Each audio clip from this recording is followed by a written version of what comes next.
Olá pessoal, tudo bem? Meu nome é Marcelo Caldas e nós vamos para mais uma aula de redação do Pré-ENEM. Dessa vez o assunto é argumentação. Eu sei que você já deve ter estudado muita coisa a respeito de argumentação, já deve entender conceitualmente a importância fundamental do que é argumentar, mas não custa nada a gente pensar um pouco mais na ideia de solidez argumentativa. Mas Marcelo, o que é solidez argumentativa?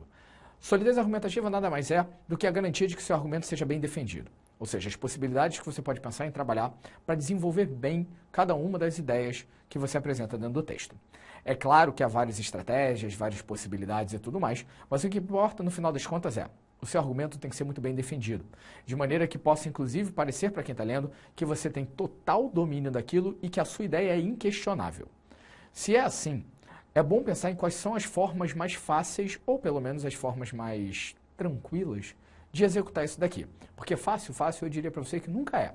Mas ainda assim, é perfeitamente possível de ser realizado. E se você entender isso, acho que ninguém vai conseguir questionar você, não só na redação, mas provavelmente em todas as outras discussões do resto da sua vida. Vamos começar com isso daqui? Então vamos embora. Aqui a gente começa falando a respeito do que é a base da argumentação. Essa é uma parte que vocês volta e meia vão esbarrar quando estiverem estudando o conceito de argumento ou coisa do gênero. Essa divisão em três partes que diz respeito basicamente à diferença que existe entre a argumentação e a apresentação de uma ideia. Muitos alunos cometem a falha mais básica, que é a de construir um texto de caráter expositivo. O que é isso? É aquele momento em que você dá um panorama a respeito daquilo que você quer falar, mas você não consegue ser incisivo ao ponto de convencer quem está lendo de que aquilo ali realmente está sendo bem defendido. Então, defender é o pressuposto. E para que você possa defender, é preciso que você explique muito bem aquilo que você está falando. Então, vamos dar uma olhada nos três passos? Olha aqui. O primeiro é esse, né? Apresentou a ideia. Repara que aqui tem uma definição do lado de tópico frasal. Na verdade, não é a definição, né? O apontamento do que seja o tópico frasal. Acho que você já ouviu falar nesse conceito, mas não custa nada revisar aqui, né? O tópico frasal nada mais é do que o período, a frase que sintetiza a ideia que vai ser defendida no parágrafo. Então ela aparece como a primeira parte mesmo do parágrafo, na maior parte das vezes. E aí você faz uma frase que é uma frase direta, em que a ideia esteja apresentada. Algo do tipo, sabe-se que a desigualdade social no Brasil é um problema grave. Ponto. E a partir do momento que você me afirmar isso, a pergunta que eu vou te fazer é, por quê? E quando eu te perguntar por quê, e você se preocupar em responder isso antes mesmo que a pergunta surja, você vai estar entrando nesse que é o segundo ponto, que é o ponto chamado de explicação. Muitas vezes vocês vão ver que, ao se definir o que é essa base da argumentação, o raciocínio é ilustrado por alguns professores, saindo de ideia diretamente para aprofundamento. E essas pessoas, na verdade, estão apenas considerando que a explicação está dentro do aprofundamento. Eu prefiro que a gente pense separadamente, porque aí cria em você a necessidade de você sempre estar explicando aquilo que você afirma. Uma primeira explicação, no mínimo, é necessária.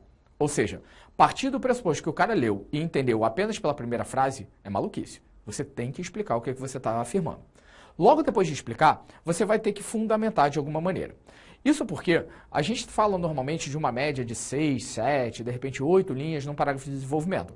E apenas apresentando a ideia e explicando, me parece que você vai gastar aí umas 4, 5 linhas. Então, se você quiser desenvolver um pouco mais e até tornar o argumento mais sólido, é preciso que você invista em outras possibilidades. Aqui a gente vê algumas. Por exemplo, as técnicas de aprofundamento conhecidas como causa e consequência, exemplificação e dados estatísticos. Apenas para fins didáticos, digamos assim, causa aí está aqui dessa forma, só porque eu separei no exemplo anterior o que era a ideia de explicação e o que era a ideia de aprofundamento.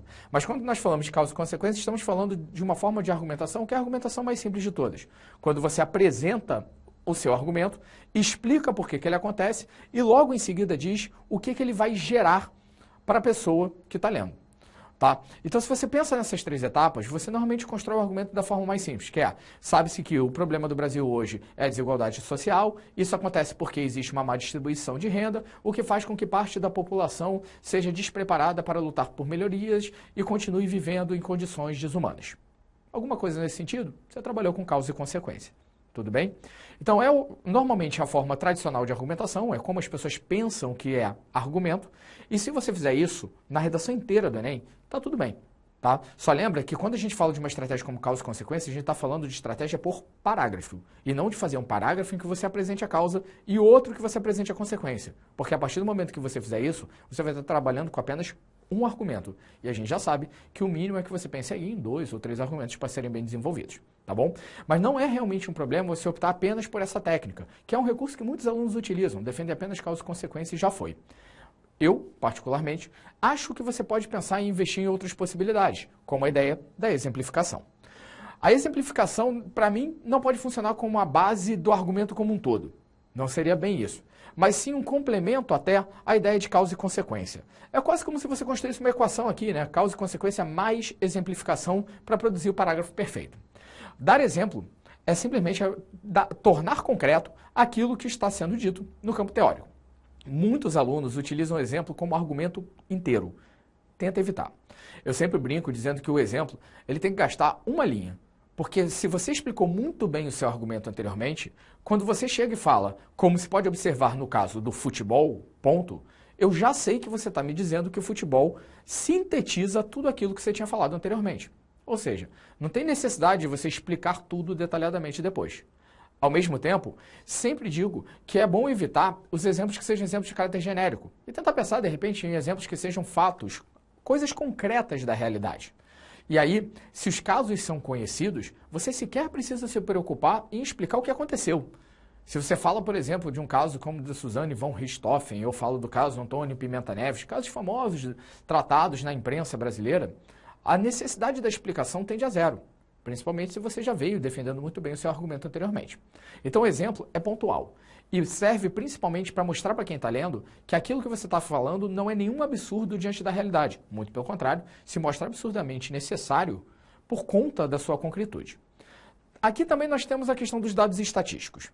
Eu, particularmente, mais uma vez, tenho problemas com isso. Eu sei que as estatísticas podem ser interessantes, que as pessoas adoram colocar números na redação, porque parece que só as palavras não são suficientes. Mas eu tendo a desconfiar sempre de estatísticas. Tanto porque é uma experiência amostral, né? Tanto porque aluno adora inventar estatística. Ele acha que o cara da banca não vai perceber que ele está inventando os números que ele colocou. Na dúvida, eu evitaria. Mas se você quiser trabalhar com dados estatísticos, garanta pelo menos 2 coisas. Que o número apresentado realmente procede e a fonte apresentada é uma fonte real. Inclusive, vale a pena citar a fonte na hora que você apresenta a estatística, porque aí a fundamentação realmente se concretiza. Acho que é um recurso de aprofundamento que pode ser interessante mesmo, você pode utilizar isso sem maiores problemas, tá? Mas eu, Marcelo, tenho sempre essa desconfiança em relação ao texto que apresenta estatística. Como eu tenho isso, talvez algum outro corretor possa ter. Aí é com você a escolha. Bom, mas ainda falando dos recursos que podem ser interessantes, nós temos mais 4 possibilidades que eu acho que vocês até vão preferir em relação às demais. Prova concreta, algo que me parece ótimo, mas que requer um certo domínio das coisas da sua parte. Por que isso? A prova concreta é o trabalho em relação a um conhecimento teórico maior sobre aquilo que você afirma. Não conhecimento do fato, mas o conhecimento da teoria do mundo. Do tipo uma lei, um estatuto, uma regra que você conhece, que pode fundamentar aquilo que você está afirmando. Então, de repente, você domina a ideia de que todos são iguais perante a lei, ou que toda criança tem direito à infância, e você quer fundamentar o seu argumento utilizando aquilo ali. Extremamente válido, vai fundo, você pode trabalhar com isso sim. Tá bom? O que mais? O argumento de autoridade. Argumento de autoridade, recurso bem interessante até, que você pode pensar que sempre ganha força, mas que também depende de conhecimento externo. A autoridade é um especialista em alguma coisa, certo? É alguém que domina aquele assunto sobre o qual você está falando. E ao trabalhar com argumento de autoridade, o que você estaria fazendo é trazer aquela ideia, que é uma ideia sua, uma certa verdade maior por conta de ser defendido por um especialista naquilo que você abordou. Bom, na maior parte das vezes, né, você vai depender realmente de ter essa referência da autoridade. De repente ela aparece numa coletânea, tá? Você quer utilizar. Mas a forma como isso aparece importa. Se você abre com argumento de autoridade, a sensação que pode dar para quem está lendo é que você está apenas explicando a ideia de uma outra pessoa.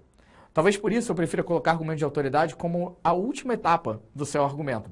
Porque a partir do momento que você faz a referência só no final, parece que você é tão sinistro, tão inteligente defendendo o seu argumento, que até um especialista concorda com você. Acho que é uma boa técnica para você utilizar, por sinal. Bom, a citação pode parecer a mesma ideia do argumento de autoridade, mas lembra aí que quando você faz uma citação, não necessariamente é de um especialista. Você pode pensar, por exemplo, numa música que você coloca ou numa fala de filme que você resolve utilizar, mostrando que seu argumento tem alguma validade. É um recurso bom, mas lembra sempre que citações, como são referências culturais, muitas vezes, dependem do conhecimento da banca também. Então, nada de você ficar citando aquele filme obscuro finlandês que você assistiu na Mostra de Cinema de São Paulo ou do Rio de Janeiro de 12 anos atrás. Tenta ser um pouco mais objetivo e falar de coisas que possam ser facilmente visualizadas por qualquer pessoa. Porque senão, cara, você vai dar um trabalho do cacete do cara ficar lá procurando qual foi a referência que você colocou. Por último, a interdisciplinaridade. Bom, esse daqui é o conceito que você se coça todo só de pensar que você vai ter que atender. Você já sabe que o Enem adora falar disso, na própria lógica da prova do Enem existe o conceito e para a redação acaba sendo interessante. A interdisciplinaridade nada mais é do que você demonstrar que você tem um conhecimento de uma outra área e aplicar aquele conhecimento ao seu texto.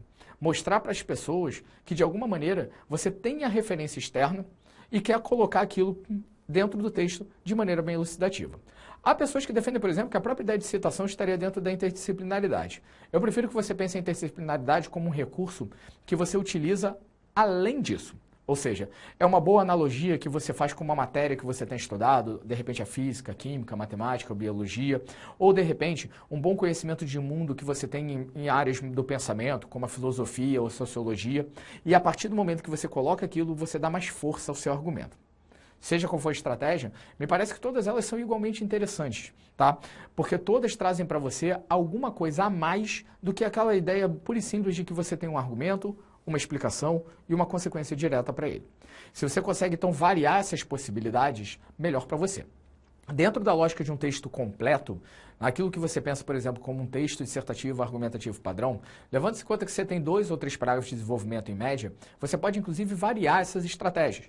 De repente, trabalhar o primeiro com causa, consequência e exemplificação e deixar para o segundo o desenvolvimento de uma prova concreta, alguma coisa nesse sentido.